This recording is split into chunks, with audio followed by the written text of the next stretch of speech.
Halo semuanya, di sini saya ingin memberikan contoh etika humas dengan judul kasus pembobolan dana nasabah di salah satu bank Indonesia. Namun sebelum itu, saya ingin menjelaskan pengertian etika humas.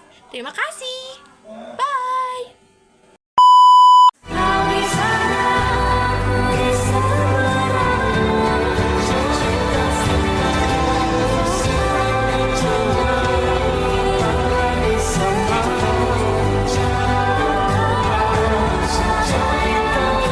Salah.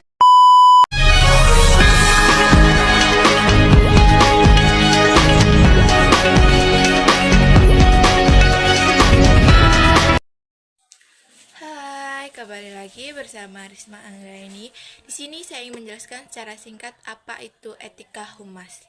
Nah, menurut Rinal Kastali dalam bukunya yang berjudul Manajemen Public Relation, Konsep dan Aplikasinya di Indonesia, hubungan masyarakat adalah fungsi manajemen yang melakukan evaluasi terhadap sikap-sikap publik, mengidentifikasi kebijakan dan perilaku di sebuah perusahaan atau seseorang terhadap publiknya, menyusun rencana, serta menjalankan program-program komunikasi untuk memimpin, memperoleh pemahaman dan penerimaan publik. Kode etik hubungan masyarakat, suatu aturan maupun pedoman yang sudah disepakati bersama untuk menyatakan perilaku dan sikap anggota.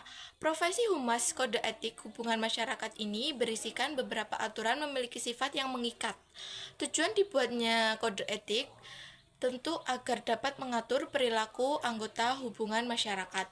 Namun, walaupun dengan adanya kode etik tidak menutup kemungkinan terjadinya pelanggaran yang dilakukan oleh anggota hubungan masyarakat. Salah satu contohnya adalah kasus pembobolan dana nasabah salah satu bank di Indonesia.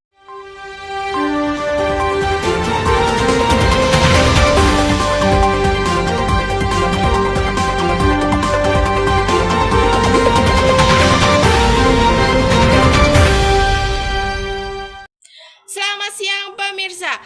Breaking News kembali hadir menjumpai Anda dengan berita yang aktual dan menarik bersama saya Risma Anggraini dan inilah selengkapnya.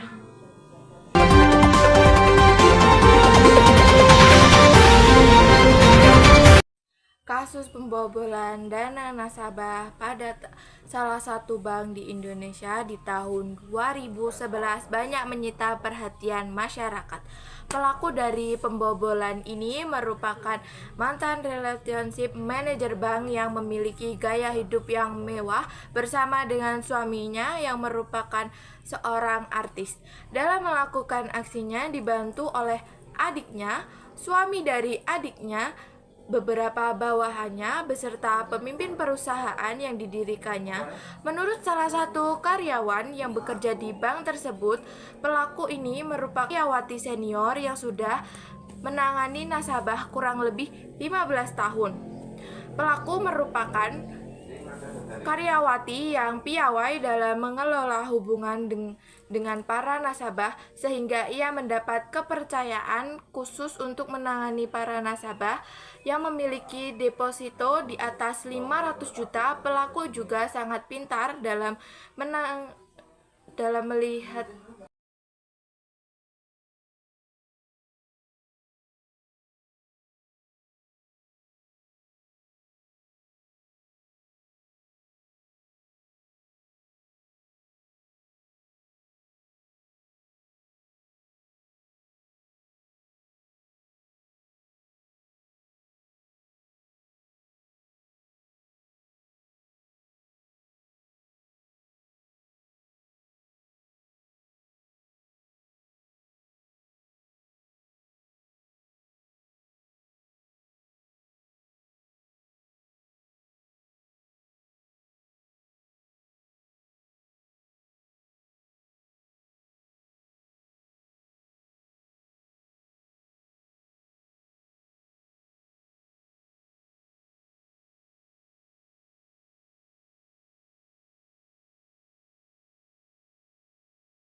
nasabah, polisi menduga dana yang berhasil dibobol sekitar 17 miliar Tetapi ini baru sebagian nasabah yang melapor pada polisi.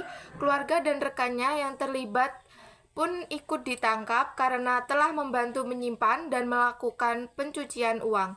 Polisi juga menyita sejumlah bukti berupa dokumen, uang tunai, mobil mewah, dan ratusan item yang dilanggar oleh praktisi humas. Yang pertama, ia melanggar Code of Profession karena ia tidak melakukan tugas dan profesi sebaik-baiknya. Seharusnya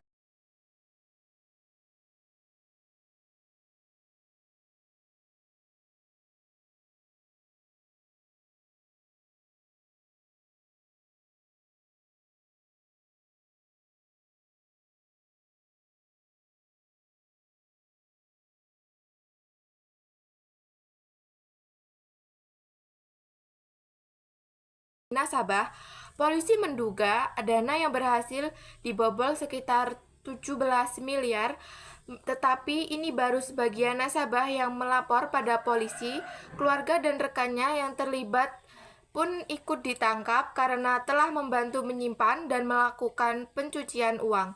Polisi juga menyita sejumlah bukti berupa dokumen, uang tunai, mobil mewah, dan ratusan item yang dilanggar oleh praktisi humas. Yang pertama, ia melanggar Code of Profession karena ia tidak melakukan tugas dan profesi sebaik-baiknya. Seharusnya dia dapat menjaga kepercayaan nasabahnya sehingga nasabah akan senantiasa menggunakan jasa bank ini sebagai bank kepercayaan mereka. Karena kesalahan salah satu praktisi humas ini yang bahkan memalsukan tanda tangan para nasabahnya, jadinya banyak nasabah yang kecewa namun juga mengalami beberapa kerugian. Lalu pelanggaran yang kedua adalah Code of Enterprise untuk hukum pemerintah tentang korupsi atau penggelapan uang dana penipuan seperti dibuktikan bahwa di salah satu praktisi humas ini terjerat pada pasal 49 ayat 1 dan 2 UU nomor 71.992 tentang tindak pidana pencucian uang. Salah satu humas ini pun dihukum dengan hukuman 8 tahun penjara dan denda sebesar 10 miliar. Lalu yang ketiga adalah melanggar pasal 1 komitmen pribadi karena ia tidak menumbuhkan dan mengembangkan hubungan antar negara Indonesia yang serasi, namun justru membuat terjadinya perpecahan. Saat itu banyak sekali macamnya, bahkan selalu berelasi penuh amarah di depan bank.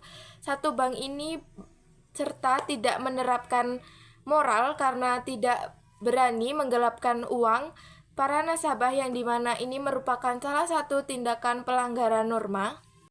Lalu yang keempat adalah melanggar pasal 3 perilaku terhadap masyarakat dan media massa karena ia melibatkan diri sendiri dengan memasukkan tanda tangan, memanipulasi KTP, dan memanipulasi pemasukan uang salah satu bank ini sehingga dapat ditarik kesimpulan bahwa pelanggaran yang dilakukan oleh salah satu praktisi humas di salah satu bank ini merupakan hal yang sangat besar. Tak hanya kode etik yang dilanggar, namun juga ketentuan pasal pun dibangkang oleh dia. Penggelapan uang nasabah yang seharusnya dijaga kepercayaan justru berbanding terbalik. Pemalsuan tanda tangan dan identitas diri juga merupakan salah satu pelanggaran yang besar dan fatal.